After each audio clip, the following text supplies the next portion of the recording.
Tous les jours de l'année, qu'il pleuve, qu'il neige, qu'il vente ou que le soleil tape, ces artistes travaillent pour les plus grandes marques de la planète. Nike, Coca-Cola, GTA, YouTube, et il y en a plein d'autres, elles sont toutes passées sous leur pinceau. Tout ce que vous voyez là est peint à la main. Aujourd'hui, je vais vous raconter un métier et l'histoire d'une société que j'admire depuis des années. Je vous parle des street artistes publicitaires les plus bankable des États-Unis, les Wall Dogs de Colossal.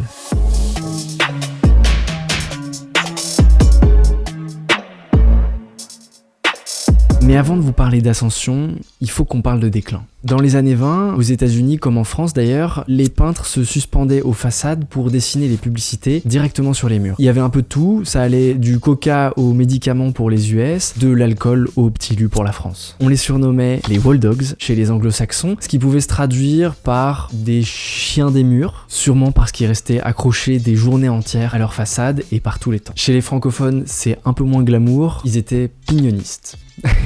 Oui, parce qu'ils peignaient souvent sur le pignon des maisons, c'est en fait la partie en triangle en haut, histoire d'être bien visible. Au milieu des années 1900, la peinture ça commence à battre de l'aile. La pub elle découvre tout simplement le panneau d'affichage, l'impression sur les bâches vinyles et puis après l'impression sur le papier. C'est plus simple, c'est plus rapide et surtout c'est beaucoup moins cher. Et à partir de là, vous vous en doutez, la publicité peinte à la main meurt à petit feu. Mais alors, c'est fini ? Genre fini. Non. Un petit groupe d'irréductibles artisans résiste encore et toujours à la société de l'instantané. En 2004, Paul Lindahl et Adrian Muller, deux amis et Wall Dogs, créent Colossal Media dans un atelier à Brooklyn. Alors on va pas se mentir, à l'époque, c'était pas simple de convaincre des annonceurs, des clients et des marques. La première réaction que j'avais c'était mais pourquoi ? Dites-moi pourquoi je devrais dépenser plus d'argent avec Colossal pour prendre quelque chose qui va me prendre plus de temps. C'est ce qu'explique Paul Lindahl lors de ses interviews. Mais il y avait une vision derrière ça. Le point faible de Colossal, c'est en fait son point fort, le temps long. Ce qui est intéressant quand on travaille avec Colossal, c'est la théâtralité. Il y a une attente des passants. Imaginez, vous marchez tranquillement dans la rue, ou alors vous êtes au volant de votre voiture pour aller au travail, et là vous voyez une nacelle descendre d'un mur avec des petits bonshommes dessus, des pinceaux, ils sont en train de faire des sous-couches en blanc sur un grand mur qui fait une dizaine de mètres de haut. Évidemment, on va forcément se demander ce qui va se passer. Il y a une histoire derrière ça. C'est pas tant la publicité en elle-même qui est recherchée avec Colossal, c'est l'expérience pour le spectateur. Ce qu'on veut, c'est que les gens voient la publicité en train d'être peinte. Le soin que les artistes apportent à chaque détail, la passion qu'ils mettent dans leur pinceau à reproduire fidèlement chaque image. Et du coup, plutôt que de passer indifféremment devant un panneau publicitaire relativement plat comme on les connaît tous, les gens ils s'arrêtent. Ils sont curieux, ils discutent, ils posent des questions. Il y a une sorte de proximité de quartier qui s'installe là où les Wall Dogs se mettent à peindre. Les gens, ils partent le matin travailler et en rentrant le soir, ils regardent les peintres terminer leur journée.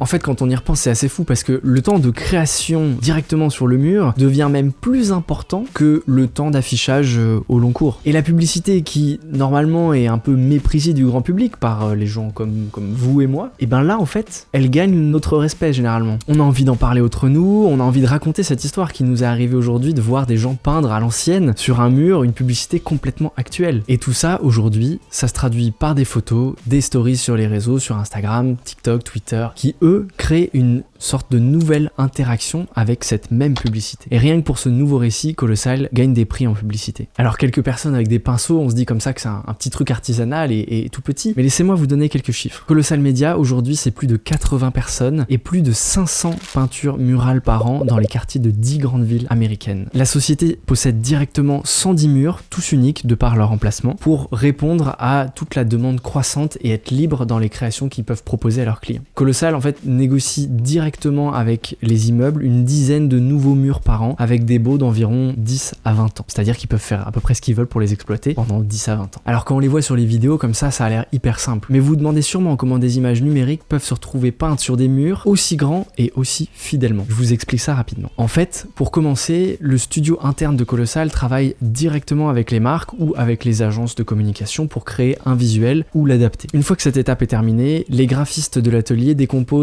l'image qui a été sélectionnées en zones plus ou moins grandes en fonction des changements de couleur. Dès que la décomposition est terminée, l'image elle passe dans l'atelier pour que les peintres puissent commencer à faire les mélanges de couleurs, avec évidemment dans l'idée que les couleurs soient le plus fidèles à l'image de la maquette. Petit fun fact, pour vous donner un ordre d'idée, Colossal estime que ces artistes utilisent 190 000 litres de peinture rouge par an. Et c'est que le rouge, je vous laisse imaginer pour toutes les couleurs. Une fois qu'on a les couleurs et que l'image est décomposée, c'est l'étape la plus importante qui arrive. Dans une pièce complètement noire, les peintres déroulent de grandes feuilles de papier et ils projettent dessus la mosaïque de l'image à taille réelle. Ensuite, ils viennent redessiner les contours de la mosaïque par-dessus avec un stylo électrique qui lui vient faire de petits trous réguliers en brûlant le papier. Une fois devant leur mur, les wall dogs déroulent les feuilles trouées dans l'ordre, une par une, et ils passent par-dessus une sorte de poche en tissu remplie de poudre de charbon. Ils viennent l'appuyer dessus, et en fait, la poudre de charbon, elle va passer à travers les trous et reproduire le découpage, la mosaïque géant, directement sur le mur. Ils enlèvent les papiers, ils prennent des marqueurs et ils redessinent proprement les contours directement sur la brique, et c'est plié. C'est un peu à l'ancienne, je suis d'accord, mais au moins, ça marche. En général, les artistes les plus expérimentés gèrent la partie détail, alors que les nouveaux s'occupent plutôt des grandes surfaces. J'imagine que c'est plus simple. Un mur moyen d'environ quelques mètres de côté, ça prend à peu près 4-5 jours à être terminé apparemment. Mais il faut imaginer que certaines missions, elles peuvent aller jusqu'à 10 jours de travail à raison d'environ 12 heures par jour. Quand même un travail assez colossal. Une dernière chose avant de vous quitter. Combien ça coûte? Je sais que ça vous intéresse. Un mur peint par Colossal, ça coûte entre 35 000 et 150 000 $ selon la taille. Alors évidemment, c'est aussi des données qui datent d'il y a quelques années. Et puis il y a certainement plein d'extras qui peuvent être ajoutés. C'est vraiment une fourchette à la louche pour vous donner un ordre d'idée. Il me reste plus qu'à vous poser une vraie question. Et j'aimerais vraiment que vous y réfléchissiez. Finalement, tout ce que je vous ai montré là, est-ce que c'est de la publicité ou est-ce que c'est de l'art? Je vous laisse mettre vos réflexions directement en commentaire et puis on en discutera. Merci d'être arrivé jusqu'ici, je vous dis à très vite. Salut.